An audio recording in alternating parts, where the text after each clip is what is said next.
Bonsoir les amis, bonsoir tout le monde.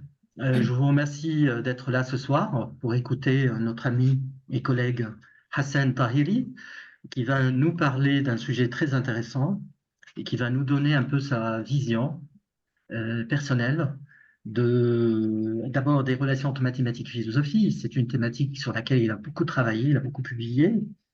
Et, euh, et bien sûr, aujourd'hui, il va nous parler de sa vision de l'histoire, je dis des sciences de façon générale, des sciences mathématiques et de la philosophie.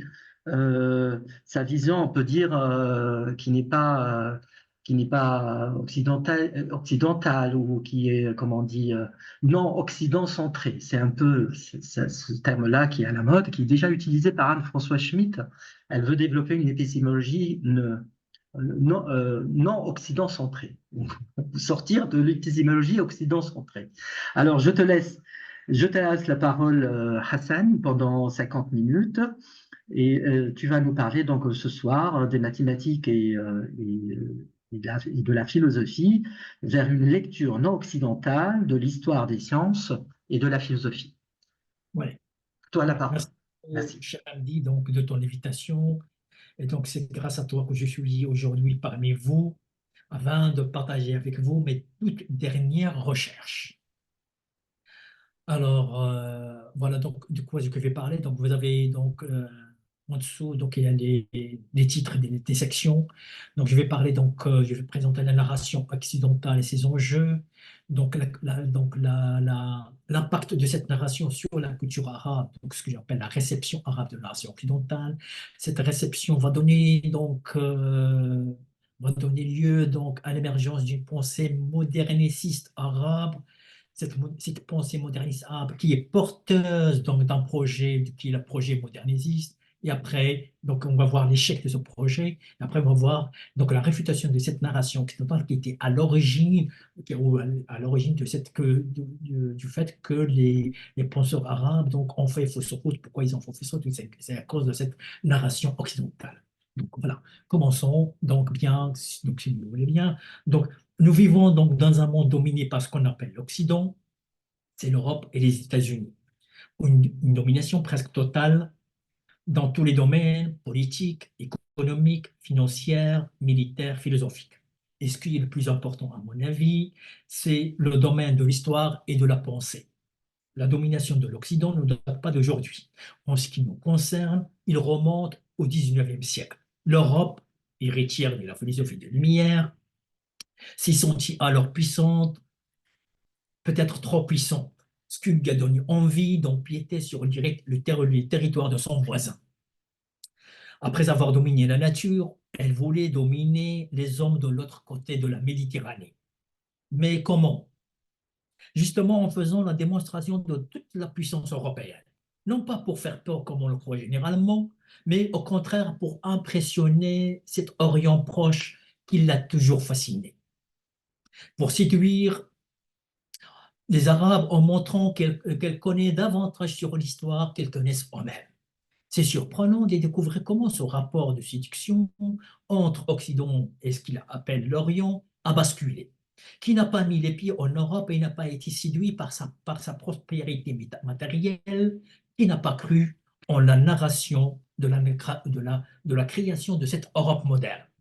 Le succès de cette grande opération de séduction et de charme était plus retentissant que ne le pensaient les puissances occidentales. L'Occident a non seulement fini par occidentaliser notre mode de vie, mais aussi notre manière de penser sans nous en rendre compte, sans nous en être conscients. Nous avons appris depuis notre enfance à l'école et ailleurs à voir le monde à travers les yeux de l'Occident. Comment cela est-il possible, me diriez-vous? Peut-on voir le monde autrement? Et si oui, comment? Telles sont les questions auxquelles cette conférence va essayer d'apporter quelques éléments de réponse. Je vais m'intéresser à l'aspect de la domination occidentale, en l'occurrence l'histoire. Et pourquoi l'histoire? Pour comprendre comment les intellectuels européens interprètent leur passé. Conscients de leur suprématie, les penseurs occidentaux ont senti le besoin de rendre compte de ce qu'ils considèrent comme étant une success story sans précédent. Et cette najah غير مسبوقة. Ils sont amenés à forger une narration qui est censée expliquer l'histoire de son propre développement. Quelle est cette narration, quels sont ses enjeux. Donc, c'est ce qu'on va voir donc, dans la première section. En Occident, donc on peut faire de la philosophie et donc devenir philosophe sans aucune connaissance mathématique. La philosophie fait partie de ce qu'on appelle aujourd'hui les lettres et sciences humaines. On peut aussi faire des mathématiques et donc devenir mathématicien sans aucune connaissance mathématique, sans aucune connaissance philosophique. Cette division qui consiste à placer la philosophie dans la faculté des lettres et sciences humaines nous fait croire qu'il existe quelque chose qui s'appelle philosophie, indépendamment des mathématiques et plus généralement des sciences. Les universités arabes ont suivi la même organisation.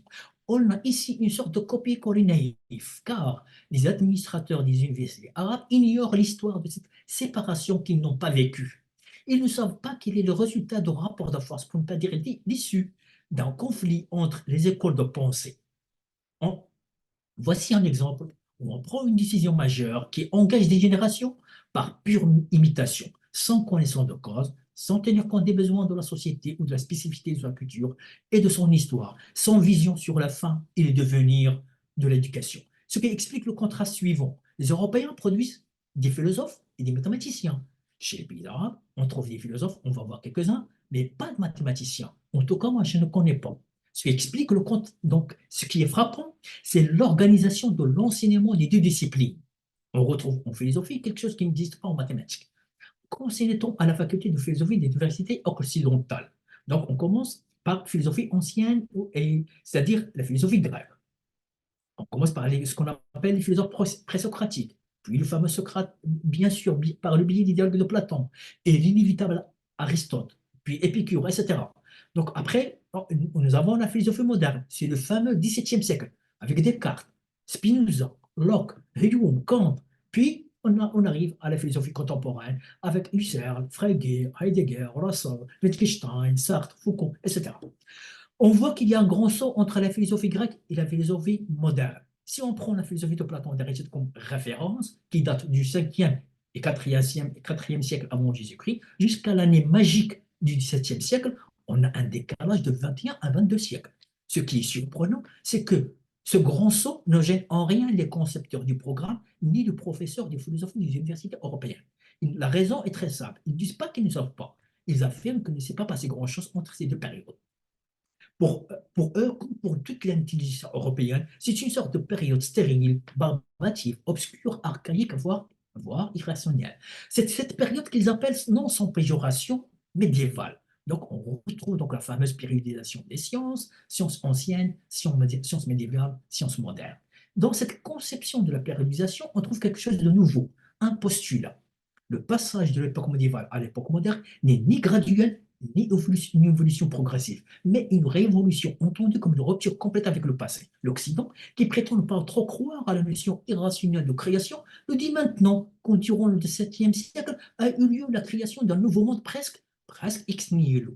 La philosophie ne fait que s'aligner sur l'histoire des sciences, qui elle-même se fonde sur la notion de révolution scientifique. Et c'est cette notion de révolution scientifique, entendue comme une rupture absolue et totale avec le passé, qui est sous-jacente à la narration occidentale. Qu'est-ce que la narration occidentale? C'est tout simplement la dissémination de cette division très partie de l'histoire dans toute la vie culturelle occidentale. C'est ce qui définit le rapport de l'Occident avec le reste du monde, et en particulier avec la culture arabe. C'est tout ce que vous lisez dans les journaux, les magazines, les revues, dans les livres de toutes sortes, les romans, les dictionnaires, les encyclopédies, ce que vous entendez à la radio, à la télévision, ce que vous regardez dans les cinémas et les musées. C'est ainsi que l'Occident a imposé sa narration sur le reste du monde comme étant une vérité absolue. Quelle est cette vérité? La modernité est un phénomène radicalement nouveau et il a commencé à partir du XVIIe siècle. Le postulat que la narration occidentale a essayé de nous faire admettre, c'est que la science moderne et la modernité sont une invention purement européenne et est produite par la société européenne moderne et non l'inverse. C'est Kuhn, Thomas Kuhn est le dernier grand historien en date qui a popularisé ce postulat. Vous n'avez qu'à lire le chapitre 3 de son livre The Copernican Revolution. Plus généralement, comment cette division très partie de l'histoire peut-elle avoir une telle emprise sur l'imaginaire occidental? Sauf Pierre Duhem, tous les grands savants, tous les grands philosophes, sans exception, ces philosophes qu'on appelle modernes et qui ne savent pas grand-chose sur la tradition arabe et qui représentent un modèle de la pensée critique pour les philosophes arabes modernes, depuis Descartes jusqu'à Deleuze, en passant par donc Hume, Kant, Hegel, Marx, Husserl, Heidegger, Bachelard, Foucault et Derrida, ont paradoxalement cru assumées, forgées par l'imagination créative des historiens, ce qui n'est pas sans impact sur leur théorie. Faute de temps, on va se contenter de deux exemples pour illustrer la narration occidentale. Alors, donc on va prendre deux figures, deux grandes figures de la philosophie occidentale, donc la philosophie donc, continentale et une autre donc, de la philosophie analytique. Donc voilà ce qu'a écrit Husserl, fondateur de la philologie, dans donc, la crise, ce qu'il appelle les sciences européennes. Alors, je ne vais pas lire tout ce passage. J'ai surligné les concepts clés et vous voyez, on a tous les concepts de la périodisation, les anciens, c'est les Grecs, on a le Moyen-Âge, on a les temps modernes, on a les révolutions, les révolutions. Donc, ce qui est surprenant, c'est à la fin, ce qu'il dit, donc à l'aube des temps modernes, alors surgissent les commencements de l'algèbre. Voilà pour Husserl. Donc l'algèbre a été inventée aussi au XVIIe siècle. Donc le fondateur de la phénoménologie nous a toujours appris en fait qu'il ne faut pas croire aux mathématiciens, ni aux physiciens, ni aux savants. Donc il faut revenir aux choses mêmes. Mais en histoire, il croit aux historiens, il ne revient pas au texte comment en fait concrètement la science s'est développée concrètement. Ce qui est encore étrange, c'est que ni l'éditeur allemand, ni l'éditeur français n'ont corrigé cette erreur, à savoir que l'algèbre est inventée dans les temps modernes. Donc, je passe donc, à une grande figure de la philosophie analytique. Donc, vous allez voir quand un logicien fait de l'histoire. C'est qui? C'est Bertrand Russell. Il a écrit donc un livre qui s'appelle History of Western Philosophy en 1946. Alors voilà le table des matières. On a ce que vous allez voir, donc là, livre 2, la philosophie catholique, la partie 2, donc the schoolman, ça veut dire les scolastiques. Puis, il faut bien lire pour aller voir chapitre 10, Mohammedan Culture and Philosophy, page 413. Et donc, il y a 8 pages en tout, sur presque 800 pages du livre. Et donc, quelle est la logique de cette organisation? J'avoue que là, j'ai appris quelque chose, c'est que la culture, donc en mohammedan, c'est chez les anglo-saxons, ils disent mohammedan pour désigner l'islam, donc comme le christianisme, c'est-à-dire son fondateur. Donc voilà, la culture islamique fait partie de la philosophie catholique. Voilà ce qu'on dit. Alors, Russell, quand il écrit, donc quand on vous lisez l'introduction, il ne dit pas que voilà c'est ce que je connais sur la philosophie arabe, peut-être il faut faire des recherches, on ne connaît pas trop, etc. Non, non, il présente comme si la philosophie, l'histoire c'est ça, et c'est la vérité. D'ailleurs, comme Husserl, comme Russell, il présente l'histoire comme quelque chose de plus certain que les mathématiques, plus certain que la physique. Donc il n'y a rien à douter. Donc voilà. Alors, je ne vais pas lire tout, on va lire un passage, donc quelques extraits d'un passage, pour voir un petit peu quelles sont les idées qu'ils ont sur la tradition arabe. Voilà, il dit, on commence, la philosophie arabe, il dit, n'est pas importante comme une pensée originale. Donc, et ces deux auteurs, Avicenne et Averroès, sont essentiellement des commentateurs. Puis au milieu, il vient donc, Mohammedan civilization, no capacity for independent speculation in theoretical matter. C'est-à-dire, il n'a pas fait preuve d'aucune capacité de spéculation indépendante en matière théorique. Puis, il dit que son importance simplement réside en tant que transmettrice de l'héritage grec aux Européens. Et puis après, il justifie pourquoi cette philosophie n'est pas originale. Ben voilà, il dit lacking the intellectual energy, c'est-à-dire donc l'énergie intellectuelle. Alors, j'insiste, ce n'est pas simplement Russell qui dit ça. Donc, je ne peux pas tout citer. C'est quelque chose que partout dans la littérature européenne, c'est comme ça. Donc, vous lisez Kuhn dans Copernicus, il ne dit pas la différence. C'est presque exactement pareil. Alors, on passe. Ces exemples, qu'est-ce qu'ils montrent? Ils montrent que la pensée des philosophes et des savants occidentaux, aussi grands soient-ils, n'est pas aussi objective comme ils le croient. Ils ne sont pas conscients qu'ils sont prisonniers de la périodisation occidentale qui fixe le cadre de l'exercice de toute pensée. Comme le commun des mortels, ils sont le produit de l'éducation de leur société, de sa perception de l'histoire et de sa vision du monde. C'est pourquoi il ne faut pas trop les en vouloir. Donc, ce n'est pas là le problème. Le problème il vient de la réception. C'est donc le problème.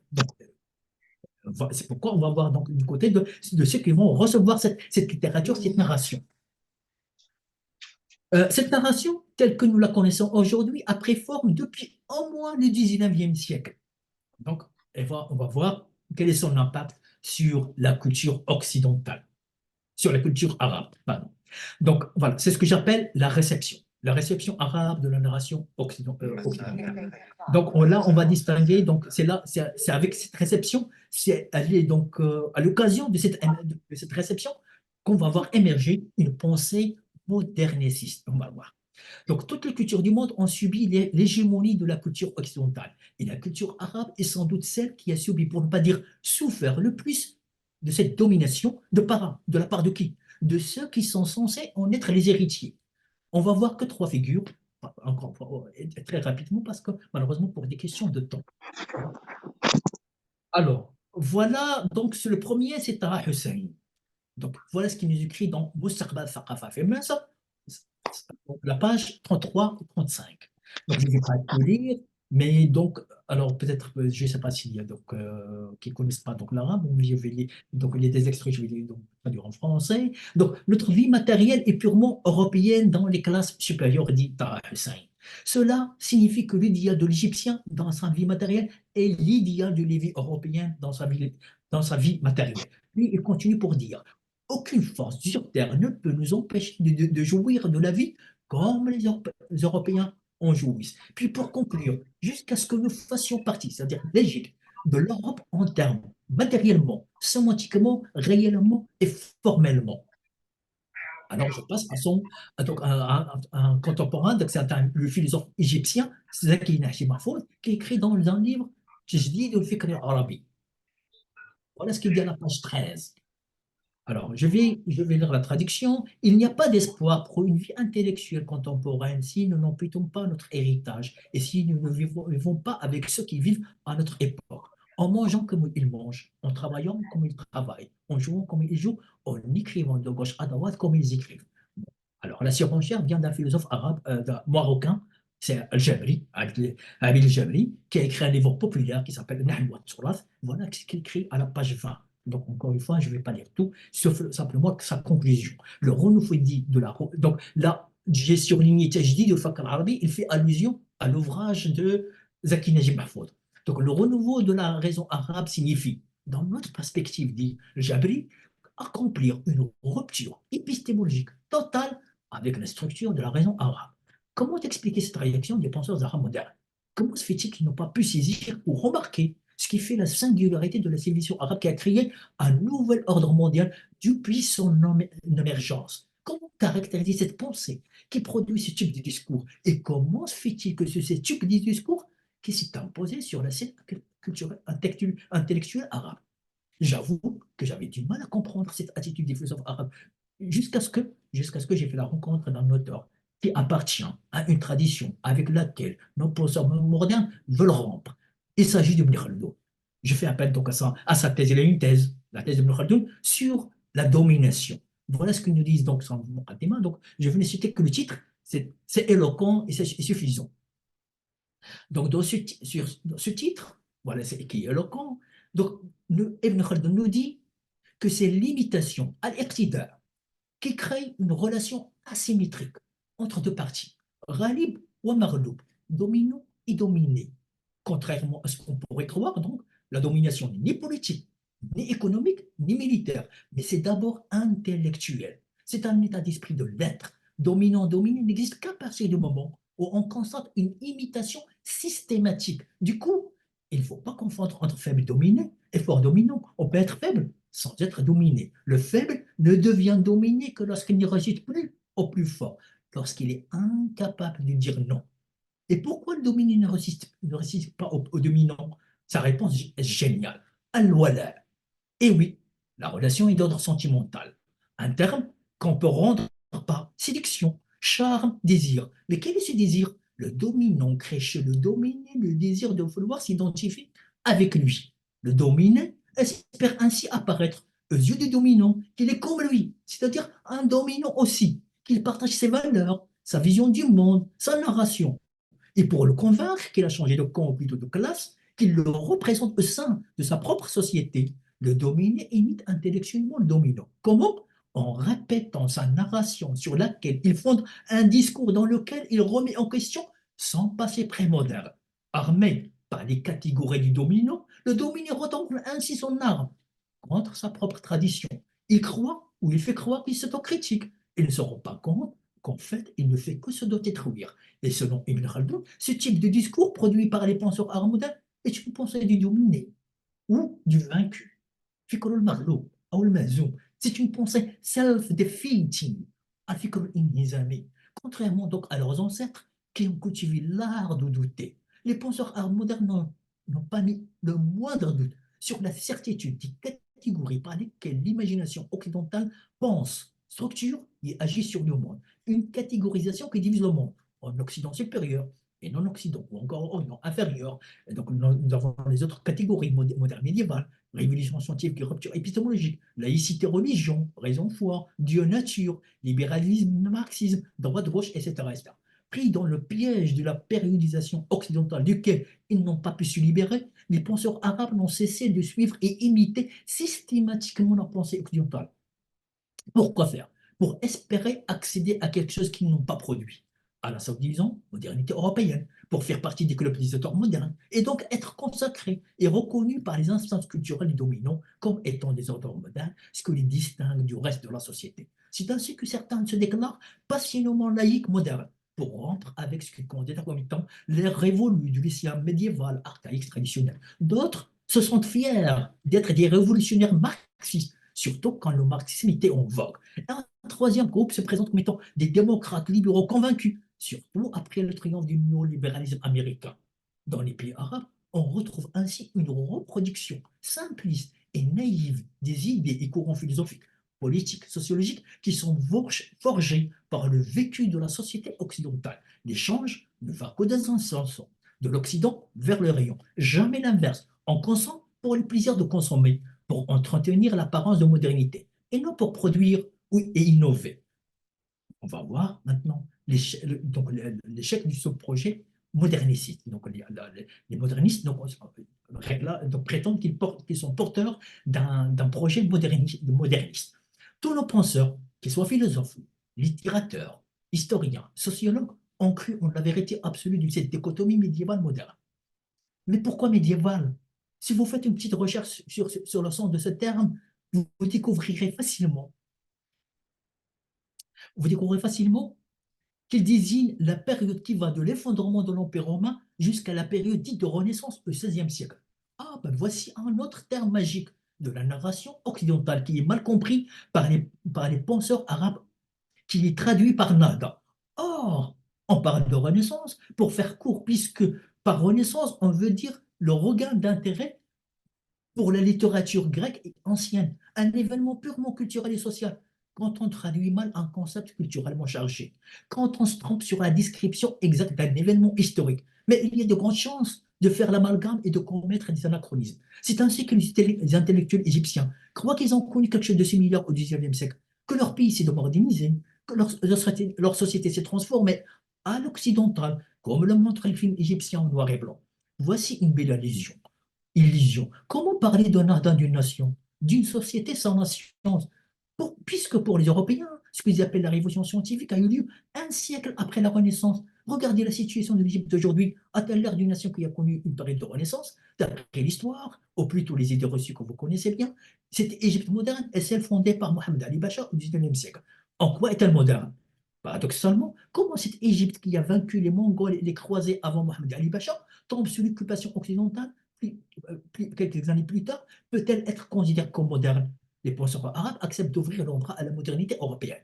Il y a une connotation positive pour eux, suivant en cela les Occidentaux. Or, comment le même terme, celui de modernité, peut-il à la fois avoir cette connotation positive de rupture, de renouveau, de progrès, et être associé au colonialisme, à l'occupation et à la soumission à l'Occident? Ce paradoxe nous invite à abandonner ou plutôt reconsidérer l'idée reçue de la nata, qui n'était qu'une réaction ad hoc, une réaction naïve et passionnelle à la narration occidentale. Nous bénéficions aujourd'hui non seulement du recul nécessaire qui nous permet d'objectiver ce moment historique tout à fait particulier, mais aussi de nouvelles connaissances historiques qui nous permettent de voir cette période à partir d'une perspective qui a échappé aux acteurs de l'époque. Le pays des pyramides ne s'est pas retrouvé dans cette situation du jour au lendemain. Quand on examine la situation d'Égypte aujourd'hui, on trouve qu'elle se caractérise par un aspect qui remonte au XIXe siècle. Elle est le résultat d'un processus qui a commencé à partir du 7 Nahda. Quel est ce processus? Certes, il s'est passé quelque chose au XIXe siècle. C'était un début sur lequel il fallait bâtir. Il aurait pu déboucher sur une véritable Nahda. Un Nahda qui n'est pas uniquement littéraire, mais aussi scientifique, social, politique et économique, qui rivalise avec l'Islam, voire les surpasser, comme il a surpassé la civilisation arabo-islamique. Voilà ce que j'appelle Nahda ou modernité. Or, ce n'était pas le cas. Moralité de cette expérience, la Bible ne fait pas le moine. Comment peut-on être moderne à la fois, peut-on être à la fois moderne et dominé? Comment peut-on être moderne alors que notre société est en perpétuel conflit avec elle-même? L'état conflictuel de notre société d'aujourd'hui résulte de cette illusion qu'on peut être moderne par imitation. La modernité n'est pas non plus un slogan ou une marchandise qu'on peut importer, mais elle est inventée par une société fondée sur la connaissance. Elle se construit. Et ce n'est pas avec les hommes de lettres seuls qui dominent toujours l'espace culturel arabe depuis le 19e siècle qu'une société se développe. Où sont les hommes de science? Ça fait presque 70 ans qu'on a gagné l'indépendance pour ne parler que des pays du Maghreb. Pourquoi sont-ils incapables de produire un seul grand mathématicien? La Nada n'était nullement la renaissance de l'héritage arabe à Turas, et encore moins du rayonnement de l'âge d'or de la civilisation arabe. Ce phénomène culturel était surtout marqué par une production massive des œuvres littéraires à l'européenne. Voilà, voici encore une autre imitation. Certains disent c'est la modernité. Il n'est donc pas étonnant que cette nada soit passagère, pour ne pas dire superficielle, et son effet était très limité, puisqu'il ne s'est pas accompagné d'une nada scientifique, politique, économique et sociale. Comment la nada était-elle plus un facteur de régression, de soumission et de servissement au plus fort qu'un facteur de progrès ou de renouveau? La nada nous semble même être une idée minée dès sa conception, un piège tendu par la narration occidentale, trop optimiste ou trop naïf. Ces intellectuels du 19e siècle qui ont cru avoir réalisé la nada ont énormément sous-estimé les grandes difficultés auxquelles allait être confronté le développement de leur pays. Ils ne se sont pas rendus compte qu'à travers leurs romans et d'autres écrits similaires, ils ont introduit dans la culture arabe la perception occidentale de l'histoire et en particulier cette dichotomie médiévale moderne. Ils croyaient qu'ils contribuaient à la modernisation intellectuelle de leur pays. Ils n'étaient pas conscients qu'ils préparaient en fait le terrain à son occupation occidentale. Ils mettaient en place un processus qui n'a cessé de se reproduire depuis. L'importation des idées occidentales qui reflètent la Weltanschauung ou la vision occidentale du monde. Ils ont repris à leur propre considération occidentale. Ils ont appris à lire leur Torah à travers les catégories inventées par l'intelligence occidentale. Ils ont davantage justifié la dévaluation, pour ne pas dire le mépris occidental pour la tradition arabe. Une nouvelle attitude qui a déclenché une crise politico-sociale profonde, une crise que nous vivons toujours. Résultat, la pensée occidentale a déjà conquis les esprits arabes avant même que leurs armées arrivent sur les côtes arabes. Une stratégie unique dans l'histoire de la colonisation. Les puissances européennes n'avaient nullement besoin d'être présentes sur le terrain pour dicter leur narration, pour imposer sa culture et sa vision du monde. Une collusion d'intérêts s'est établie suite à la formation d'une nouvelle élite intellectuelle locale qui prétend être moderniste, au même titre que les Occidentaux. Il est là pour le faire à leur place et peut-être mieux qu'elles ne le font. Cette élite, qui est porteuse des idées étrangères à leur société, ne connaissait presque rien sur leur tradition scientifique et philosophique qui s'est développée depuis le 7e siècle. Une tradition qui a décliné avec le déclin politique et économique des pays arabes. C'est justement l'Europe qui est l'héritière de cette tradition au contact physique avec les Arabes depuis le 10e siècle, que ce soit en Occident à travers l'Espagne ou en Orient à travers les croisades et les voyages. C'est la langue arabe qui a appris à l'Europe et au reste du monde la science et la philosophie en étudiant les ouvrages arabes et en les traduisant massivement en latin, ce qui a donné une naissance à une tradition scientifique européenne qui n'existait pas auparavant, et fait du latin une langue scientifique et philosophique, un statut qu'il n'y avait pas durant l'Empire romain. L'histoire d'une naissance que la narration des historiens modernes a magiquement effacée de la mémoire occidentale comme si elle n'a jamais existé.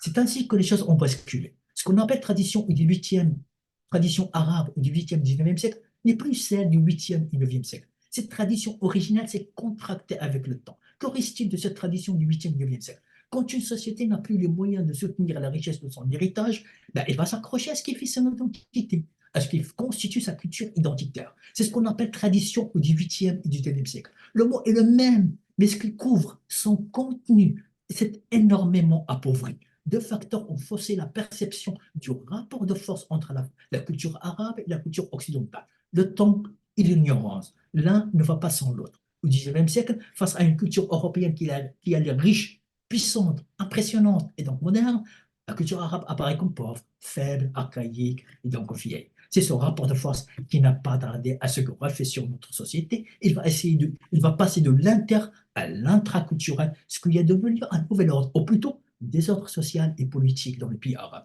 Depuis le 9e siècle, un nouveau conflit moderne, est né dans la société arabe, mené par une nouvelle élite moderniciste qui n'a cessé de monter en puissance, qui a fini par s'imposer rapidement pour la première fois sur la scène politique et culturelle. Pour cette élite moderniciste, je dis bien moderniciste et non moderne ou moderniste,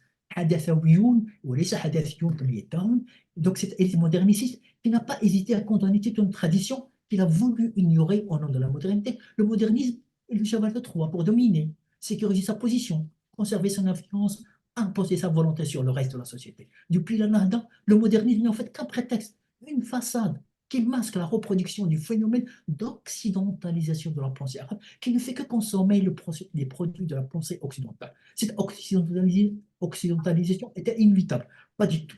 On aurait pu l'éviter si on n'avait pas négligé nos traditions comme on continue de le faire. Pour imposer sa narration, l'Occident a brillamment exploité notre ignorance dans notre tradition qui a créé ce que j'appelle un vide épistémologique dont nous ne sommes pas conscients. C'est cette ignorance au vide épistémologique qui explique pourquoi les penseurs arabes modernes n'ont pas dirigé leur critique vers et contre la catégorisation occidentale qui a érigé un mur infranchissable entre différentes époques de l'histoire, et en particulier entre l'époque moderne et l'époque médiévale. S'agissant justement d'une cette dichotomie médiévale-moderne, comment se fait-il qu'elle s'est imposée à leur esprit comme si c'était une évidence apodictique? Mais où est la critique au nom de laquelle le penseur moderne prétendent soumettre les traditions au pouvoir de la raison? La critique au nom de laquelle ils croient exercer leur liberté de penser. Ils ne se sont jamais demandé, par exemple, quand et comment ce terme médiéval est-il apparu et qui est son inventeur. Et si l'époque médiévale débute avec l'effondrement de l'Empire romain au 5e siècle, quel est le rapport entre médiéval ainsi compris et la philosophie et la science? Cette dernière section focalise donc sur cette période totalement marginalisée par la narration occidentale puisqu'elle se situe en dehors des recherches académiques. Mainstream Research. Notre objet d'étude, c'est le rapport entre mathématiques et philosophie, histoire d'un rapport qui non seulement affirme la narration occidentale, mais qui dévoile une lecture non occidentale de l'histoire de la science et de la philosophie. Donc voilà, on va passer donc, au rapport entre mathématiques et histoire donc, durant la période arabe. Comme la périodisation occidentale et surtout l'époque médiévale n'a pas beaucoup de rapport avec la science, il n'est pas étonnant qu'elle se révèle incapable d'expliquer le temps de l'histoire des sciences et en particulier le passage de la tradition grecque à la tradition arabe. Un passage qui a retenu une attention tout à fait particulière des auteurs occidentaux, c'est qui a donné lieu à une nouvelle tradition influente, connue sous le nom Greek to Arabic. Ils ont même un site web, vous pouvez aller le consulter. Son job, c'est de traquer ce qui est supposé être grec dans la philosophie arabe. Ce qui n'est pas grec, ça ne les intéresse pas. Comme le montre ce site, pour faire de la philosophie arabe en Occident aujourd'hui, on n'a même pas besoin de maîtriser la langue arabe, et encore moins de connaître l'environnement socio-épistémique dans lequel il s'est développé. Il existe quelques traductions dans les langues européennes, il suffit de le comparer avec la philosophie d'Aristote et vous pouvez écrire des volumes ou des volumes. Ce qui continue à entretenir cette perception selon laquelle la tradition scientifique et philosophique arabe n'est qu'une simple annexe de la tradition grecque. On n'a pas ici une simple thèse, c'est un fait qu'il croit l'avoir définitivement prouvé, et par quel moyen? Par la magie de la philologie. Si c'est le cas, cela signifie que les auteurs arabes qui ne font que suivre la tradition grecque n'ont pas la perception du temps qui s'est écoulé. Et par conséquent, le changement de culturel et social n'a aucun impact sur le développement de la science et de la philosophie. Autrement dit, c'est la continuité de la même tradition grecque, quoique avec une autre langue. Pour comprendre le rapport entre la tradition grecque et la tradition arabe, ce qu'il faut lire, ce n'est pas ce que racontent les historiens occidentaux, mais plutôt les auteurs arabo-islamiques eux-mêmes. Vous apprécierez alors la civilisation arabo-islamique à sa juste valeur. Et vous comprendrez la succession historique des trois traditions, et en particulier pourquoi les Européens, qui étaient bien là avant l'avènement de l'islam, ne pouvaient nécessairement constituer leur tradition scientifique et philosophique avant la tradition tradition scientifique et philosophique arabe. Une nécessité qui n'est pas historiquement accidentelle, comme le présente la narration occidentale. Mais cette nécessité historique est en même temps conceptuelle. Alors, je vais commencer sans trop tarder par cette citation d'Ibn Sina, qui refute brillamment la perception occidentale de la tradition grecque et de la tradition arabe.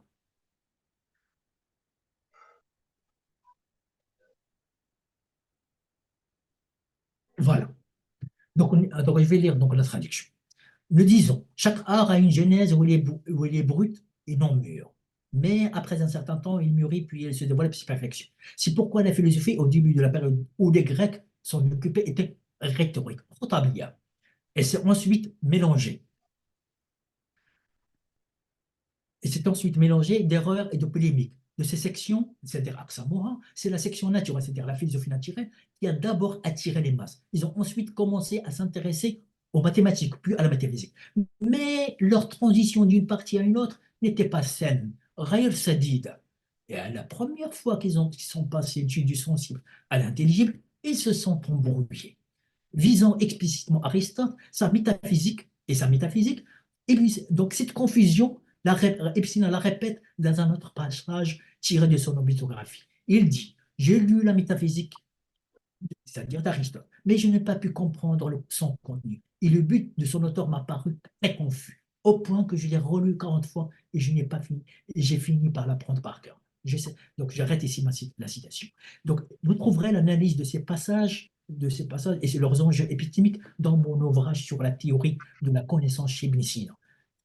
Je vais m'arrêter ici sur la signification de ce genre d'argument, car il n'est pas le seul. L'importance de ce passage d'Ibn Sina et des arguments similaires, c'est qu'il est fondateur d'une attitude épistémique qui caractérise la tradition arabe et qu'on peut résumer par un seul mot, non. Un non à la tradition scientifique et philosophique grecque. C'est un non pluriel. La révolution scientifique que la narration occidentale présente comme une rupture avec le passé n'est en fait que la continuité de ces trois noms épistémiques. Non à la séparation des mathématiques et de la philosophie, non à la subordination de la pratique à la théorie, non au monopole de la connaissance. Et pour dire non à une tradition qui a dominé durant le siècle, il faut avoir de l'audace. C'est ce que j'appelle l'audace épistémique. Cette audace épistémique ne date pas de Messina. La perspicacité dont il a fait preuve pour réfuter la conception grecque des nombres de le doigt à ses connaissances mathématiques modernes, c'est-à-dire qu'il n'était pas connu des Grecs. Ces connaissances mathématiques montrent que le médecin d'Esfahan est en fait l'héritier de cette nouvelle tradition qui a dit non à la tradition grecque, inaugurée par Al-Khwarizmi, qui a dit non aux deux autorités de l'Antiquité, que l'Occident considère à tort comme étant les fondateurs de sa civilisation, Platon et Aristote. Son algèbre qui reflète l'émergence d'une nouvelle conception de la science, où l'observation détermine la théorie à formuler, est un nom à la conception grecque de la science qui subordonne la pratique à la théorie, comme l'illustre ce passage de Platon. Voilà. Donc, il dit, il faut prescrire par une loi, il nous dit Platon. Qu'est-ce qu'il faut prescrire? De cultiver cette science, donc l'arithmétique, non pas pour les servir aux ventes et aux achats, comme les négociants et les marchands, mais pour la contemplation. Tout le reste, c'est la contemplation. Donc, alors, les mathématiques chez les Grecs, oui, donc les mathématiciens pouvaient donc, éventuellement se développer et pouvaient découvrir l'algèbre et aller plus loin. Mais pour ce faire, il fallait dire non, non à Platon. Et le mathématicien qui dit non à Platon, c'est qui? C'est Al-Khwarizmi après 14 siècles. Alors, nous avons la citation en dessous. Voilà le début. Dans son algèbre, voilà ce qu'il dit. Pourquoi il a créé cette algèbre? J'ai voulu qu'elle renferme ce qui est subtil dans le calcul et ce qui est le plus noble, ce dont les gens ont nécessairement besoin. Donc, son algèbre est composée de deux parties. La partie formelle, théorique, vraiment donc, rigoureuse, donc, qui fonde toute une discipline mathématique, et la partie 2 où il montre donc, l'application possible de l'algèbre. Aristote ne dit pas le contraire de ce qu'a dit Platon. Il va même plus loin. Son imagination l'a conduit à ériger un mur infranchissable, non seulement entre philosophie et mathématiques, mais au sein d'une même discipline, comme les mathématiques, entre l'arithmétique et la géométrie. Voilà, ça vaut le coup de citer. Voilà ce qu'il nous dit dans les secondes analytiques, 75a. ce passage qui est fondateur d'un principe que les classicistes appellent le principe de l'incommunicabilité des genres. Donc, on va le lire. La démonstration arithmétique a toujours le genre au sujet duquel a lieu la démonstration. Et pour les autres sciences, il en est de même. Il en résulte que le genre doit nécessairement être le même.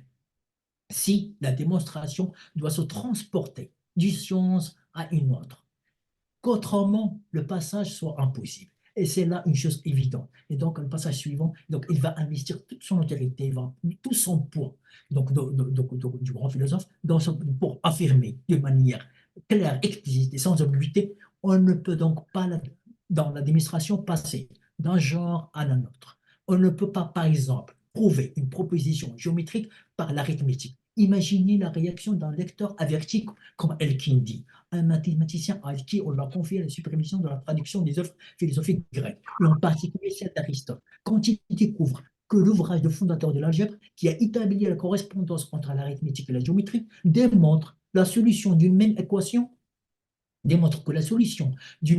peut être obtenue de deux manières, géométrique et algébrique. Donc, nous avons deux démonstrations géométriques et algébriques qui donnent le même résultat. Donc, le premier philosophe arabe a compris le message d'Al-Khwarizmi et l'impact de son algèbre sur la philosophie des anciens. Voici sa conclusion révolutionnaire. Révolutionnaire au sens que personne ne n'a dit avant lui. Donc là, il a établi un lien entre les mathématiques et la philosophie. Il dit que l'on ne peut pas comprendre la philosophie d'Aristote si on ne possède pas les connaissances mathématiques nécessaires. Et donc, il est catégorique. Si on ne connaît pas les mathématiques, on ne fait que répéter si on retient par cœur. C'est ce qu'elle a fait la tradition aristotélicienne avant. Elle n'a fait que répéter ce qu'a dit Aristote. Il n'y a pas eu de changement. Pour avoir le changement, il faut le lier avec les mathématiques. Al-Kindi, il semble aller plus loin parce qu'il a écrit un ouvrage qui ne nous est pas parvenu malheureusement, dont le titre est cité par Ibn Adin, qui signifie, qu'il est très connu. Donc le titre, on ne peut pas acquérir la philosophie sans les mathématiques. Le message de ce nouveau philosophe mathématicien est clair. C'est une illusion de croire qu'il existe quelque chose qui s'appelle philosophie, mais indépendamment des mathématiques, comme chez les Grecs. C'est un nom à la philosophie d'Aristote, au plus exactement non à l'approche d'Aristote de l'éthique de la nature. Et en conséquence, la philosophie doit être dans le département des mathématiques et non dans la faculté d'être comme elle est aujourd'hui. L'algèbre est la première science inventée par la civilisation arabo-musulmane. Et en tant que première science non grecque, l'algèbre est fondatrice de la modernité en déclenchant un processus spécifique qui a relancé une fois pour toutes la science et la philosophie, ce qui a rendu possible leur renouvellement. Quel est ce processus? Concrètement parlant, que signifie dire non à la tradition grecque? Comment agit-il dans la pratique scientifique? Et quel impact a-t-il sur le développement de la science et de la philosophie? Quand la tradition arabe a dit non à la tradition grecque, que s'est-il passé? On a découvert la forêt qui était voilée par la culture grecque. Dire non est signification de changement et d'ouverture. Il a introduit une dynamique dans un système figé et stagnant. La possibilité de voir les choses autrement. Il ouvre de nouveaux horizons qui sont masqués par les catégories de pensée d'une culture isolée et fermée sur elle-même. Il permet de découvrir de nouvelles catégories, de concevoir plusieurs systèmes possibles. Le non est un acte qui annonce la nouveauté, la modernité. La puissance du nom de l'algèbre réside dans sa capacité à déclencher un processus unique dans l'histoire, en transmettant de diverses manières ce nom qui a fini par libérer une fois pour toutes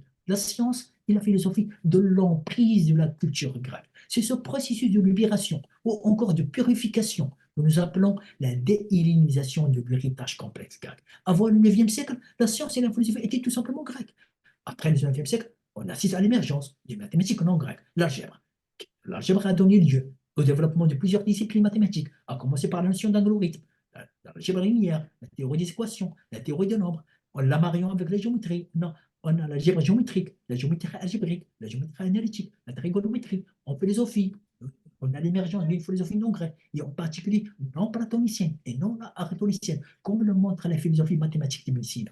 Donc, et au XIIIe siècle, on a quatre traditions philosophiques. La tradition philosophique arabe, qui est la tradition mère, donc au IXe siècle, et puis son développement a conduit à l'émergence de trois nouvelles traditions qui n'existaient pas avant.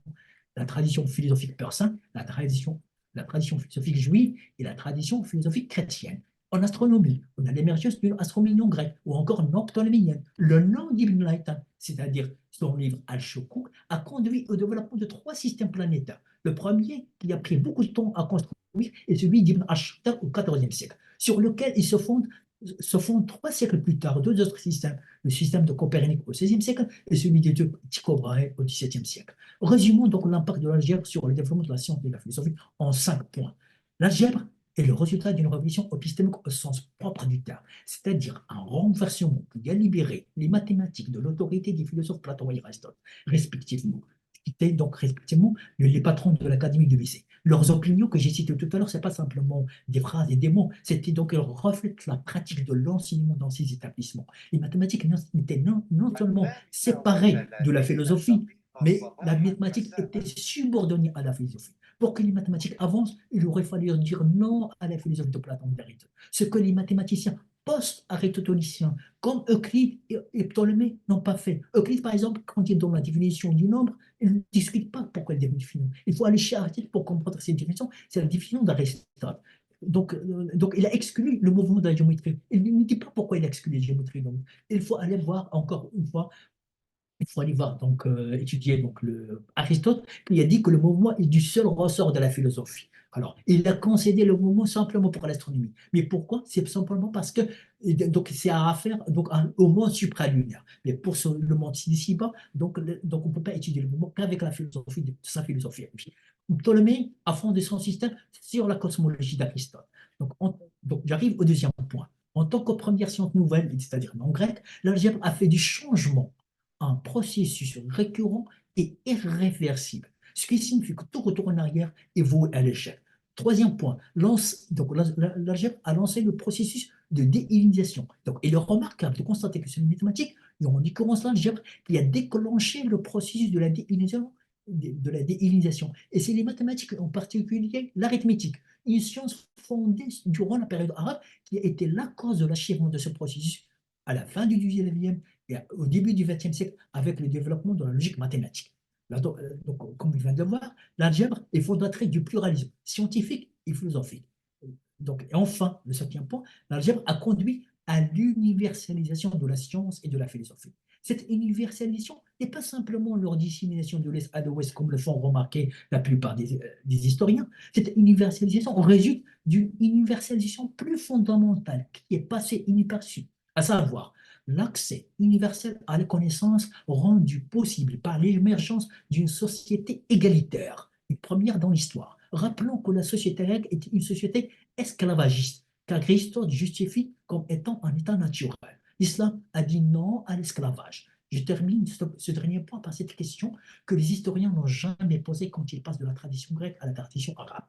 La science peut-elle se développer comme elle l'a fait dans une société esclavagiste comme l'était la société grecque? Ou encore, peut-elle aller plus loin qu'elle ne l'a été durant la période grecque si elle, la science, est restée la chasse gardée d'une élite minoritaire qui monopolise le savoir? Et je conclus. Donc, quel est le résultat? Au lieu de 3 périodes forgées par l'imagination des historiens occidentaux, notre investigation de l'histoire n'a mis en évidence que 2 périodes, à peu près d'égale longueur, qui expliquent le temps chronologique durant lequel la science s'est développée. La première période, celle de la tradition grecque, qui a dominé du 6e siècle avant Jésus-Christ jusqu'au 9e siècle, soit 15 siècles. La seconde période, celle de sa déhellénisation, qui a débuté au 9e siècle. Les deux autres moments de clés, c'est le XVIIe siècle avec la découverte du calcul différentiel et intégral, et c'est ce deuxième moment que l'Occident appelle sa modernité, qui est en fait l'héritière du premier moment de la déhellénisation. Et enfin, troisième moment, le XXe siècle, avec l'émergence de la logique mathématique, soit au total 11 siècles. 11 siècles, c'est le temps qu'a pris la déhellénisation complète de l'héritage grec, et elle est l'œuvre des mathématiques. C'est cette vérité qui a été longtemps masquée par la périodisation occidentale. Dire non à la périodisation des sciences sous-jacente à la narration occidentale est le début de la libération de la culture arabe et de la domination de la culture occidentale. Les modernistes arabes veulent rompre avec l'orthographe pour pouvoir accéder à ce qu'ils croient être la modernité européenne. Ils ne sont pas conscients que l'orthographe, qui a déhellénisé la pensée scientifique et philosophique grecque, est ce qui permet aussi la déoccidentalisation de leur histoire et de la libération de leur culture de la domination occidentale. Merci beaucoup. C'est moi qui te remercie, Hassan. Merci beaucoup, mais c'est un exposé qui est riche, qui pose des questions, je dirais, graves et importantes. Et bon, je vais regarder s'il y a des questions. Voilà. C'est possible aussi de poser les questions en arabe, donc pas de problème, puisque Hassan maîtrise l'arabe et c'est pas souvent, c'est pas toujours le cas. On a des conférenciers qui ne maîtrisent pas l'arabe. Et je pense que c'est toujours un manque dans leur formation, que ce soit scientifique ou philosophique. Et souvent, ils sont conscients de ça. La plupart des Français, enfin, qui sont dans notre réseau, qui travaillent avec nous, ils regrettent ça. Et par exemple, Jean-Louis Fabiani, il a dit, il regrette. Il commence à apprendre l'arabe et bien sûr, il a envie d'avancer sur la langue arabe pour pouvoir accéder à ses connaissances ou même changer peut-être, changer un peu de vision et de perception des choses. Mais est-ce qu'il n'y a pas, Hassan, des éléments quand même positifs? C'est-à-dire, est-ce qu'on peut toujours, est-ce qu'il n'y a pas moyen de regarder les rapports Occident-Orient autrement que dans les termes d'un conflit, c'est-à-dire civilisateur, pour éviter un discours un petit peu, ou bien mettre de l'eau dans le moulin de ceux qui soutiennent le choc des cultures? Est-ce qu'il n'y a pas des éléments, par exemple, dans l'orientalisme européen, ou aujourd'hui, surtout de nos jours, dans l'orientation que prennent les recherches philosophiques, épistémologiques, ça, il n'y a pas des éléments positifs et pour avancer un petit peu sur ce renversement de paradigme, euh, ou bien est-ce que ça continue toujours? Peut-être c'était un peu typique du 19e, cette vision, enfin ces rapports avec le monde musulman. Mais est-ce qu'il n'y a pas peut-être aujourd'hui des éléments qui sont beaucoup plus positifs, qui nous donnent espoir que... Voilà. Donc, Merci pour ta question, Hamdi. Donc, c'est une question intéressante. Et comme je l'ai dit, mais je l'ai, mais c'est un peu dommage. Peut-être que j'ai pas bien présenté les choses. C'est que c'est pas, je ne voudrais pas les présenter en termes de conflit entre Orient et Occident. En fait, ce qui se passe, c'est que l'Occident, alors, comme on l'a vu avec Bertrand Russell, par exemple, il a créé cet ouvrage, donc Histoire, donc History of Western Philosophy. C'est ce qu'il connaît. Il n'a pas remis en cause ce qu'il connaît. hum, Pourquoi? Parce qu'il n'a pas lu quelque chose qui dit qui dit le contraire. Donc, le problème, c'est que ce n'est pas chez l'Occident, c'est chez l'Orient. Donc, il n'y a pas de réception. C'est la réception. Et si on ne s'intéresse pas à notre histoire, on ne produit pas. Et si on produit, et si on s'intéresse à notre histoire, quand ils vont lire ces livres, ils vont donc se remettre en cause.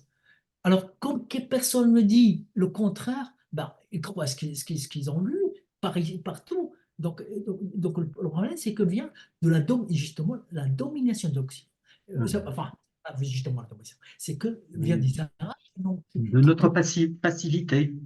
oui, exactement. Donc, ils ne travaillent pas alors, le problème, c'est que je ne comprends pas pourquoi on néglige notre tour. Sinon, l'Occident, il est toujours s'intéressé donc, il continue toujours à traduire, il continue toujours à commenter. Ben, bon, c'est leur tradition qui a été donc depuis des siècles, mais nous, on ne fait rien. Donc, mais si Hum, on propose de nouvelles théories, donc on trouve de nouveaux résultats, etc., ben, ils vont regarder, ils vont dire ah non, mais ce qu'on dit, c'est pas vrai. Et donc, elles vont se remettre aussi en cause. Alors, nous, on fait rien. On reçoit, on dit ce qu'ils ont dit, c'est vrai. Et on tombe sur le mot. Ah, donc, on accuse le Torah. Ça sert à rien d'accuser le Torah. Pourquoi hum, accuser? On comprend pas, on n'a même pas compris comment ça s'est passé, etc. Donc, ce à quoi j'ai fait appel, c'est à nous s'intéresser à tout encore plus. Il y a quelque chose de beaucoup de riche. Moi, je ne connais pas grand-chose. J'ai travaillé sur Ibn Haytham, c'est trop japonisien. C'est une petite partie sur laquelle j'ai travaillé. C'est trop riche. C'est trop riche. Et donc, il y a beaucoup de choses. Et donc, on ne s'intéresse pas à ça. Si on s'intéresse à ça, si on produit, bah, alors là, on va rééquilibrer les choses. Voilà. Les choses sont asymétriques. Donc là, on a une Europe qui produit énormément avec leur vision.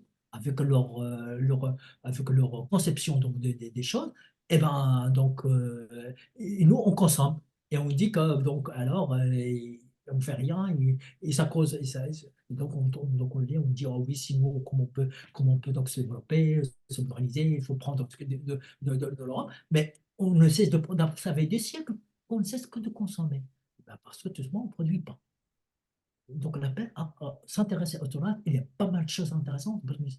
Et donc, remettre un petit peu les idées, les clichés et les idées reçues de l'Occident. Il va se remettre en cause. Alors, on dit que, par exemple, voilà, ils disent, euh, concernant, par exemple, bon, alors je ne vais pas citer cet exemple, c'est très, comme tu as vu, par exemple, Bertrand Russell, n'a cité que deux auteurs, n'a cité que deux auteurs, il ne connaît pas, donc, ce qui donc, les livres, il dit qu'ils ne sont pas originaux. Donc, ils ont une certaine conception de l'originalité pour eux, mais ils ne savent pas que déjà, le fait donc, donc, l'information d'un zèbre, c'est une originalité qui a un impact sur tout le reste. Par exemple, voilà, Al-Kindi, ce qu'il a dit. C'est révolutionnaire quand il a lié la philosophie d'Aristote avec les mathématiques. Mais ben, Aristote, quand il a écrit donc ses œuvres, il n'a pas dit qu'il faut lire mes œuvres avec les mathématiques, pas du tout. Lui, dans plusieurs endroits, il dit que les mathématiques n'ont rien à voir avec ce que j'écris dans les mathématiques. Alors, Al-Kindi, c'est révolution, c'est nouveau. Voilà une nouveauté. Il ne voit pas que c'est une nouveauté, ça. Donc, il y a donc, il y a beaucoup qui sont intéressés à Kindi, mais ils ne voient pas que c'est une nouveauté, ça. Ils passent dessus. Donc, tout ce qui les intéresse, voilà, le problème, c'est ça aussi. Donc, là, donc, il y a une sorte de partialité de la part d'Occident. Ils s'intéressent à ce qu'il y a de grec chez les philosophes arabes. Alors, donc, il faut rectifier le tir. Voilà, donc, pour résumer, Mm. donc, c'est pas. Donc, le problème, c'est pas eux, c'est la réception. C'est chez nous. Donc, il faut chez nous, qu'on travaille notre terrain, voilà, qu'on s'approprie notre terrain. Il n'est pas, on s'approprie pas notre terrain. C'est l'Occident qui est toujours étudié notre terrain avec, quelle que soit avec C'est ça. l'approche qu'il adopte, et ça intéresse. Alors que nous, donc, on ne travaille pas. Donc, c'est quelque chose qu'il faut corriger.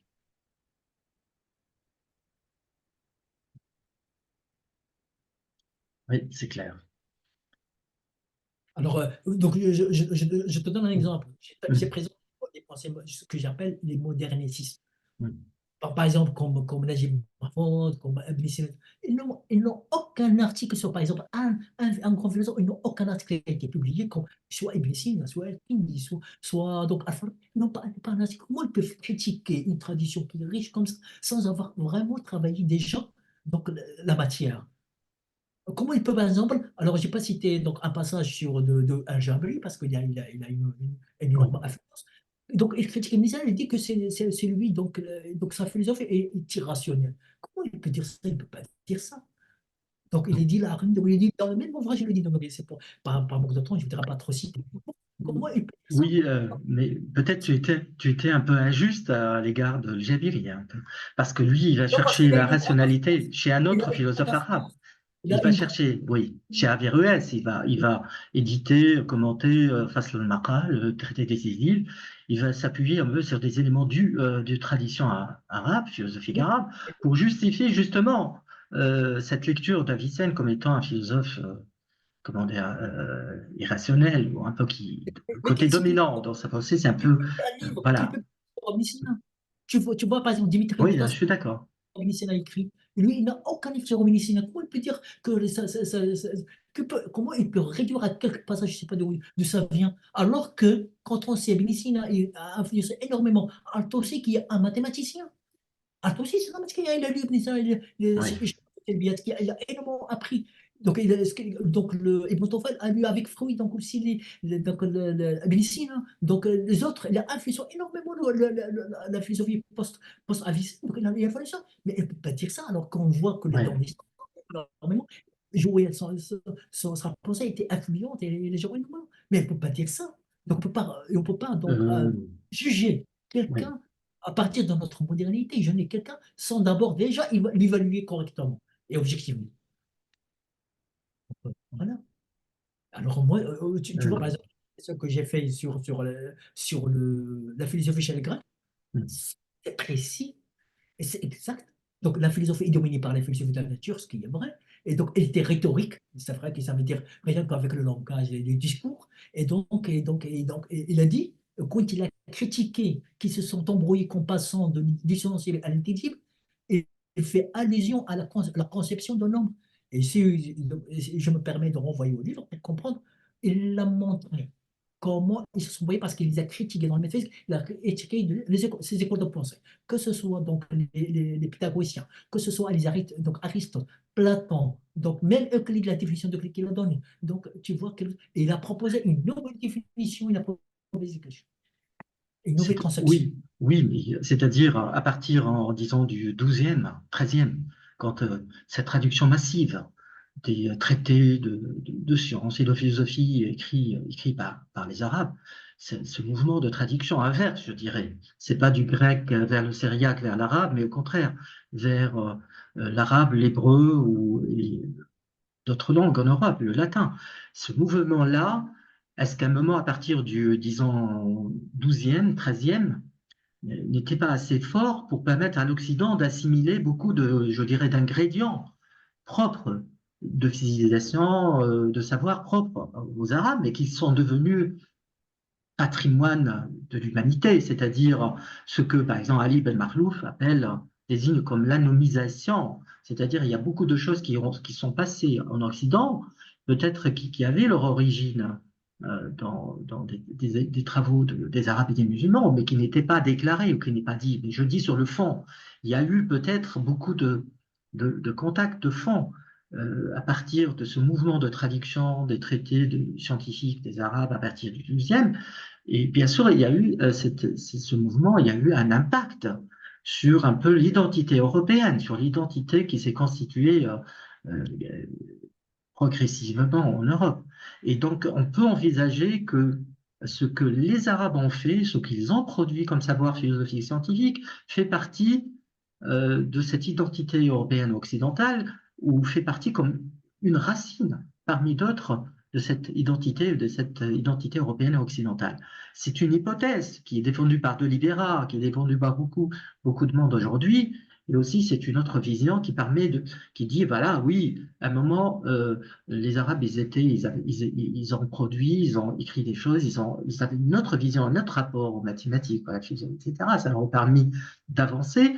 Mais l'humanité a assimilé ces acquis-là, elle les a intégrés dans ce propre processus, etc. Et ce qui a fait aujourd'hui, elle a donné lieu à cette modernité revendiquée par Taha Hussein, revendiquée par beaucoup de penseurs arabes aujourd'hui, qui considèrent que cette modernité n'est pas occidentale, mais au contraire, elle est mondiale et que les Arabes ont joué un rôle très important, certes, dans sa constitution en tant que telle. Qu'est-ce que tu en penses de Oui, ça? tout à fait, tout à fait. Donc je rejoins ce que tu dis. Mais le problème, c'est que l'enseignement est toujours resté le même. C'est pourquoi j'ai commencé avec l'enseignement. L'enseignement, donc la tradition arabe est exclue. Donc, ils ne disent pas qu'il n'y a pas, qu'on ne sait pas. Ils disent qu'il n'y a rien. Je démontrais. Donc, Oui, oui, mais, mais, ça, il faut mais changer. souvent, par Voilà, exemple, lorsqu'il change oui, ce type de discours, et cette narration, ce que j'appelle narration, lorsqu'elle change, ben, bien sûr, on est mais ça a changé aujourd'hui, c'est-à-dire aujourd'hui, Oh, pas du Averroès tout. est intégré au programme de l'agrégation philosophie en France, c'est-à-dire il y a Non, des pas séminaires. pour l'agrégation. Mais au lycée, non, non, mais je sais ce que Oui, toi, oui, oui, je sais. sûrement. Mais on s'intéresse de plus en plus à la Oui, philosophie mais la arabe narration, et même à d'autres ça branches du change. savoir arabe traditionnel, comme la jurisprudence islamique, toutes les sciences qu'on dit, la théologie et le Alors, kalam et tout ça. Il y a aujourd'hui des événements qui se passent, il y a des séminaires, des colloques qui prennent en valeur, qui mettent en valeur l'apport mais arabe et musulman. oui, oui, mais j'ai lu quelques ouvrages sur Hmm. par exemple, donc ils ne connaissent pas ce qui s'est passé, les découvertes qu'on a faites de l'école de Maragall, de la relation avec ils continuent toujours à faire cette idée que Copernic a fait sa révolution de juger ça nulle part, Mhm. etc. Et donc, ça ne se reflète pas sur la pratique. C'est ça le problème. Une fois que ça se reflète en pratique, une fois qu'ils commencent à jouer, c'est vrai qu'on va pas trouver donc, le juste milieu, enfin, la correction, l'interprétation correcte, en fait, comment exprimer les choses. Comment décrire un petit peu l'évolution de cette évolution. Mais la Tout à narration fait telle d'accord. quelle- Hmm. telle- telle que ça, je crois qu'il faut la rejeter, qu'il faut la refuser. Sinon, ils vont continuer. Ils vont continuer toujours. Ah, je crois qu'ils ont raison. Non, ils ont raison, ils n'ont pas raison. Alors, je suis sûr que Rassan n'a pas lu un Mm, ouvrage qui dit le contraire. C'est pourquoi il dit ce qu'il a dit. Je ne dis pas mm, je n'en veux pas. Non, mais parce que c'est ce qu'il a lu, c'est ce qu'il existe. Donc, mm. comme il n'y a pas d'ouvrage qui dit le contraire, alors voilà, donc, Il a dit Russell la même chose au sujet concernant la logique aristotélicienne. Donc, c'est comme la logique, comme tu sais, qui a dominé un peu la pensée occidentale jusqu'à la moitié du 19e ou la fin du 19e. oui, Donc, il oui. peut se tromper. Il s'est trompé sur pas mal. Donc, Ah ça oui, n'engage pas. parce que, Bon, ça n'engage que lui. Donc, il et peut se pourtant, il est tromper. de Cambridge. Il est à Cambridge. Cambridge, Oui, tout à fait, oui. c'est Oui, c'est très les important. deux meilleures universités donc, Mais, ouais. Mais oui, les sur deux meilleures beaucoup de points, oui. universités. Ouais. Donc, du coup, c'est ça Mm, le problème. mm. Aussi, le problème, peut-être, ça vient aussi, comme tu l'as bien dit, de nous. C'est-à-dire, par exemple, si on revient à Très bien. Averroès, qui considère Aristote comme le philosophe. C'est pas un philosophe. C'est-à-dire, la philosophie, à partir d'Averroès, est devenue comme une sorte de commentaire de la pensée unique, universelle d'Aristote. Donc aussi, le mal continue peut-être en nous. Aujourd'hui, par exemple, quand on fait des colloques et on écoute les gens, les chercheurs arabes, etc., parler, ils sont en train de s'appuyer sur des travaux de recherche qui ont été publiés en Occident, en Europe, à Cambridge, dans les universités américaines, etc., sans le dire, sans le dire. Regardez un peu les thèses, pour la plupart, en sciences humaines, sociales, ce sont des thèses qui s'appuient, qui s'inspirent largement des méthodologies et des thématiques de recherche occidentales. Parfois, on le dit, parfois non. Ça s'appelle peut-être ce que Ali Ben Marlouf appelle l'anomisation, c'est-à-dire inverse. Moi, ce que j'appelle inverse, c'est-à-dire aujourd'hui, euh, on, on part toujours de ce que tracent les chercheurs. C'est pas une question ethnique, hein, c'est pas une question d'appartenance à une race ou à un groupe social bien déterminé, parce que les labos de recherche composent beaucoup d'individus issus de plusieurs nationalités et plusieurs pays. Mais c'est-à-dire aujourd'hui, l'état de la recherche dans nos pays, je parle de la Tunisie par exemple, en général, dépend largement des cadres, des paradigmes qui sont déjà préétablis ou tracés euh, en Europe, même parfois le financement. Le financement. C'est-à-dire, je suis en train de réfléchir sur la possibilité de sortir de ça et d'aller, de questionner nous-mêmes ce qui défaille en nous pour pouvoir sortir de ça et avancer vers beaucoup plus de, comment dirais-je, d'inventivité. Oui, mais si tu me permets, Hamdi, c'est que moi, j'essaie de ne pas étudier le problème de cette façon politique, on va dire, je vais dire politique ou sociale. Moi, Mm. j'essaie de voir, de comprendre les textes et de comprendre les titres. Par exemple, quand tu vois, par exemple, Al-Shukuk d'Ibn Haytham, comment on peut l'interpréter? Sinon que non au système de Ptolémée. C'était un nom dynamique. C'est Mm. qu'explique le dynamisme donc, de l'astronomie, c'est quand il a dit non. Personne avant lui n'a dit non au système de Ptolémée. Donc, si on dit pas non, bah, ça continue toujours avec Ptolémée. On n'aura jamais d'avance. Donc là, ce que j'ai en train de proposer, ça n'a rien de politique, ça n'a rien de Oui, social. oui, C'est dynamique de la science. Donc, absolument. alors, tu le sais très bien, donc je fais référence à un livre, je n'ai pas y pensé, mais je l'ai fait donc indépendamment de ça, c'est qu'à la philosophie du nom de Bachelard, tu connais cette philosophie du non, Mm. on le découvre parce qu'il y a non euclidienne, non, non donc voilà, donc non archimédienne, etc., etc., non. Donc il a réfléchi sur cette question de non. Donc, donc alors, quand on voit quelle est l'importance du non, c'est parce que tu dis non à quelque chose qui domine. Et quand c'est ce qu'on domine, on n'aura pas le changement. Comment j'explique le changement? Si c'est une ou la nouveauté. La nouveauté, c'est un non, quelque chose qui est existant déjà, donc là, et qui s'impose à la domination. Donc le système d'autonomie a dominé énormément. On n'a pas de système alternatif. Comment on peut chercher? Donc, c'est le nom d'Ibn Haytham qui a donc déclenché ces recherches sur un système alternatif. Qu'est-ce qu'on a dit? Mais le système d'autonomie, ce n'est pas toute la vérité. c'est ça ce qu'il va faire. Il n'a pas rejeté le système d'optométrie en entier, pas du tout. Non, c'est bien, mais c'est pas parfait. Et c'est pas, donc, il existe d'autres systèmes possibles. Donc, mais s'il n'y a pas de vipassana, donc, qui a, avec la subtilité de l'exprimer, parce qu'il a dit Ashkuk, moi, quand donc j'ai appris, donc j'ai entendu parler de Ashkuk, j'ai dit, mais pourquoi ça me semblait bizarre ce titre, pourquoi il dit Ashkuk? Alors, après, quand je l'ai étudié, je vois la finesse. Bah, parce il veut dire non, allez chercher un système alternatif. Et il existe. Mais le système d'optimisme, c'est pas ça, parce qu'il y a plein d'imperfections, etc. Donc, c'est de ce point de vue, moi, épistémique, donc, que j'étudie les choses. Donc, tu vois, par exemple, Al-Kindi, bah, elle a dit non, donc, Aristote, pourquoi? Aristote, il dit qu'il n'a aucunement dit, donc, il n'a jamais pensé, Aristote, à ce qu'on puisse donc, lier les mathématiques et sa philosophie. Mais il a pris une note à partir d'un travail. Donc, il sait que maintenant, donc, il faut tester le discours philosophique avec quelque chose de concret comme les mathématiques. C'est à partir de là qu'on a ce lien. Oui, donc encore une fois, c'est encore Abdul Haytham. Alors, ce que je dis, alors moi je ne connais pas trop, donc c'est pourquoi moi j'ai envie de savoir beaucoup sur la tradition, parce que je découvre des choses comme ça. On ne sait pas d'où ça vient. Par exemple, c'est encore c'est Abdul Haytham qui a introduit le mouvement en géométrie. Il faut attendre une minute d'introduire le mouvement. Et si on introduit le mouvement, bah, c'est question de temps donc, déclencher en fait, donc, l'étude du mouvement avec les mathématiques. Et la mathématisation du mouvement. Voilà ce que va conduire. Donc, le changement, ce n'est pas aussi évident comme on le croit. Ce n'est pas facile. Et il faut faire, comme je dis, donc être audacieux, un audace épistémique. Dire non, c'est dire ne pas suivre. Alors, moi, j'ai un petit peu peut-être je vais dire les choses autrement, parce que c'est un peu fort quand je dis non à Aristote, mais ce n'est pas Aristote qui l'a vécu dans chez les gars, mais les Hmm. historiens. Et là, c'est les historiens qui traditionnels qui ne cessent de répéter comme il l'a remarqué. Ils ne cessent de répéter la tradition reste, alors qu'il n'y a pas de changement. Il n'y a pas ça ne bouge pas. Donc après, à quelque chose de différent, de, Oui. de, de, de- de voir les choses autrement.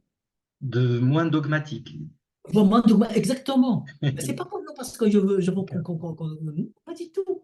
Oui. Tout simplement parce que c'est dans l'intérêt du plus fort enfin, du dominant et du dominé, en fait, que il faut les choses voir autrement. Parce que c'est, enfin, Il faut exactement, élargir la rationalité exactement, scientifique, élargir ouais, et mais aller c'est un ça petit peu plus des loin. fois.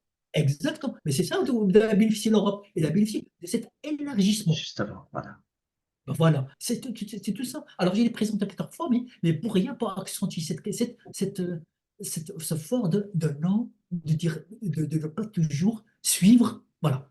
Moi, croire. Donc, il a dit, donc, la citation de Ibn, il dit qu'il ne faut pas. Lui-même, il était donc cette citation que j'ai présentée, et surtout l'introduction, il nous partage son expérience. Lui ici, il a cru en Ptolémée. Il a fait, donc, donc, Hassan al-Zanobi. Il a fait foi, il a croyé. Mais il a trouvé, en fait, que quand il a étudié son système, il a trouvé des contradictions, que ça ne marche pas. Il dit, mais un bon système ne doit pas être comme ça. Et donc, il s'est remis en cause. Et on se remet en cause. Et c'est là qu'il a conduit le changement. Mais donc, Merci beaucoup, Hassan, et bravo encore une fois pour cet exposé, vraiment très, très, très riche. Et bon, je te dis, bon, il n'y a pas d'autres questions parce que j'espère avoir des retours une fois mis la vidéo à consulter sur la chaîne YouTube. Et je te tiendrai au courant, bien sûr, s'il y a des oui, questions ou des pistes de débat avec toi sur cette hypothèse de travail que j'ai dit vraiment, que je te félicite, franchement. Merci Hassan. Je te dis merci. très bonne Et soirée.